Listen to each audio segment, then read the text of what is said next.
Γεια, είμαι late bloomer. Είμαι ένας άνθρωπος που ανθίζει αργά.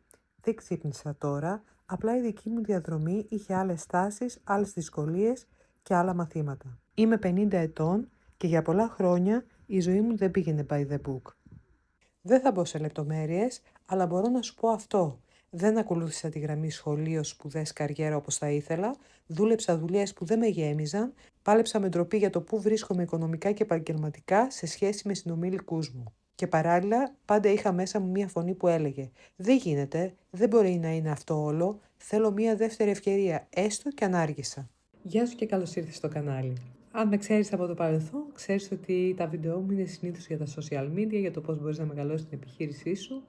Όμως τελικά, από μετά πολύ μεγάλη εσωτερική εξερεύνηση, ανακάλυψα ότι δεν με καίει τόσο το πώς θα μεγαλώσει κάποιος το λογαριασμό του, και εγώ τους δικούς μου φυσικά, αλλά με καίει ο άνθρωπος που είναι πίσω από όλα αυτά, ποια είναι τα θέλω του, γιατί κάνει πράγματα όπως τα κάνει και πού μπορεί να φτάσει. Οπότε σήμερα θα μιλήσουμε για το τι σημαίνει να είσαι 50 ετών, να είσαι late bloomer και γιατί τελικά δεν είναι αργά, έστω και αν ένιωσες και νιώθεις ότι έχεις αργήσει στη ζωή.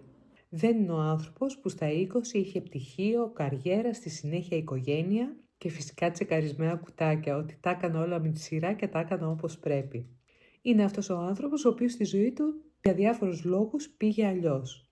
Δηλαδή δεν σπούδασε ή σταμάτησε τις σπουδές του, μπήκε σε λάθος δουλειές, άλλαξε δρόμους, άλλαξε πορεία, χάθηκε, ξαναδοκίμασε, ξαναξεκίνησε. Ίσως τώρα, μετά από αυτά που σου έχω πει, να αναγνωρίζεις και εσύ τον εαυτό σου.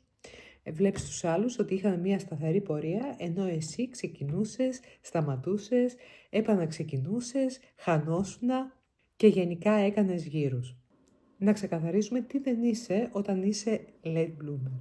Καταρχήν είσαι αποτυχημένος. Δεν σημαίνει ότι έχεις χαλάσει τη ζωή σου. Ότι άργησες, ότι δεν πρόλαβες όπως όλοι οι άλλοι, ότι εσύ είσαι στο 0. Σύμφωνα με αυτά που λέει η κοινωνία, το ότι δηλαδή μέχρι τα 30 πρέπει να έχεις κάνει συγκεκριμένα πράγματα, να έχεις τελειώσει σπουδές σου, να έχεις παντρευτεί, να έχεις κάνει ένα παιδί, δεν σημαίνει ότι πρέπει να αγγίζει όλους τους ανθρώπους. Απλά εσύ δεν ακολούθησες αυτά που λέει και ορίζει η κοινωνία, γιατί τελικά τίποτα δεν είναι σωστό και τίποτα δεν είναι λάθος. Απλά αυτός ο κοινωνικός ρυθμός δεν τέριαξε στη δική σου ιστορία και ξέρουμε τελικά πλέον ότι πολύ λίγοι άνθρωποι πιάνουν ακριβώς αυτόν τον ρυθμό.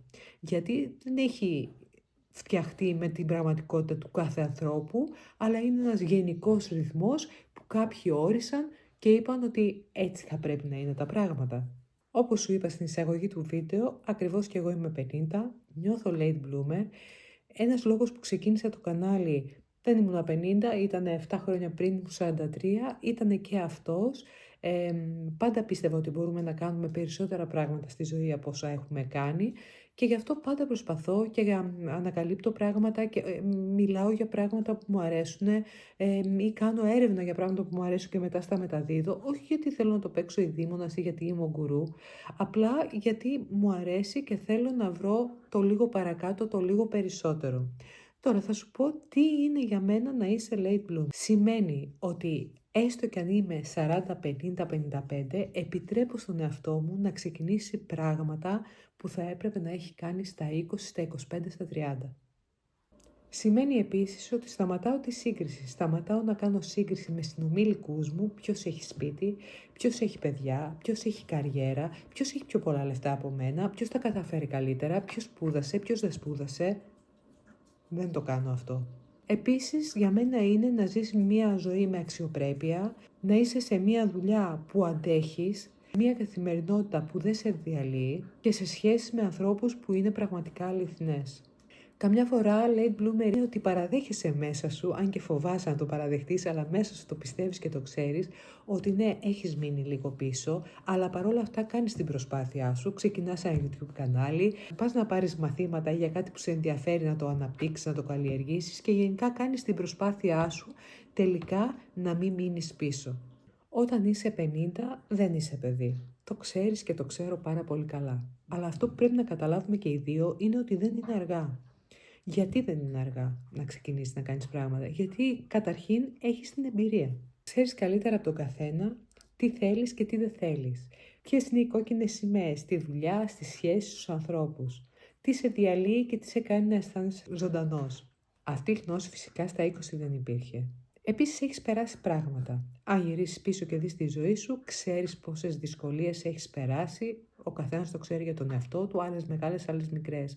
Ξέρεις όμως ότι αυτό σημαίνει ότι έχεις αναπτύξει αντοχή. Αντέχεις πια πράγματα. Ξέρεις μέχρι που μπορείς να φτάσεις και σε ποιες δοκιμασίες να περάσεις. Στα 50 επίσης μπορείς να είσαι πιο ειλικρινής. Μπορείς να πεις δεν ξέρω ή φοβάμαι ή θα το σκεφτώ. Πράγματα που θα φοβόσουν να πεις στα 20. Πολλοί άνθρωποι αυτό το κεφάλαιο το ανοίγουν πολύ μετά, πολύ αργά στη ζωή τους, 40, 50 και πολλοί κάνουν την προσπάθεια μόνοι τους και αυτός είναι ο λόγος που έχω κάνει αυτό το βίντεο. Θέλω να σου πω ότι δεν είσαι μόνος. Είναι πάρα πολλοί αυτοί οι άνθρωποι, οι οποίοι και εγώ μαζί σου, που είμαστε στην ίδια κατάσταση. Και ότι μην τρέπεσαι να το πεις, μην τρέπεσαι να το σκεφτείς και μην τρέπεσαι να το κάνεις. Κάνε την προσπάθειά σου και μην μένεις πίσω. Αν λοιπόν είσαι και εσύ late bloomer, θέλω να σου πω ένα πράγμα και το βάλεις καλό στο μυαλό σου. Δεν είσαι χαλασμένος, δεν είσαι διαφορετικός, απλά έκανες τα πράγματα με διαφορετική σειρά και ίσως λίγο πιο αργά από αυτά που μας πουλάνε στην τηλεόραση ή στα social media. Το ερώτημα δεν είναι γιατί άργησα, το ερώτημα είναι τι κάνω με τα χρόνια που μου μένουν και έχω μπροστά μου. Τι μικρό πράγμα είναι αυτό που μπορώ να ξεκινήσω τώρα, έστω στα 40, στα 50, να φροντίσω λίγο τα οικονομικά μου, ίσως να μάθω λίγο να πλέκω, αρχικό στάδιο και να το πάω παρακάτω, ίσως να μάθω να ζωγραφίζω, κάτι που μου άρεσε πάντα αλλά ποτέ δεν είχα το χρόνο, κάτι μικρό, λίγο. Φυσικά, εγώ δεν είμαι εδώ για να σου πω τι πρέπει να κάνεις. Τι πρέπει να κάνεις στα 30, στα 40, στα 50 σου, ακόμη και για μένα το ψάχνω. Όμως είμαι εδώ για να μιλήσω για κάτι που λίγος κόσμος μιλάει δυνατά και θα ήθελα, αν πραγματικά νιώθεις και εσύ late bloomer, να μου γράψεις κάτω στα σχόλια σε ποιο κομμάτι της ζωής σου νομίζεις ότι άργησες, τι ξεκινάς να μαθαίνεις, τι ξεκινάς να αναπτύσσεις σε αυτή τη φάση της ζωής σου. Και αν πραγματικά θέλεις να βλέπεις τέτοια βίντεο που δεν ακούγονται πολύ συχνά και που θέλουμε να βλέπουμε μια κρυφή πλευρά του ανθρώπου, βάλε ένα like, στήριξε αυτό το βίντεο. Αν δεν είσαι εγγεγραμμένος, κάνε εγγραφή και έλα να φτιάξουμε μια μικρή γωνιά εδώ στο YouTube για μας που το πάμε λίγο διαφορετικά, έστω και καθυστερημένα. Μέχρι την επόμενη φορά, να είσαι καλά.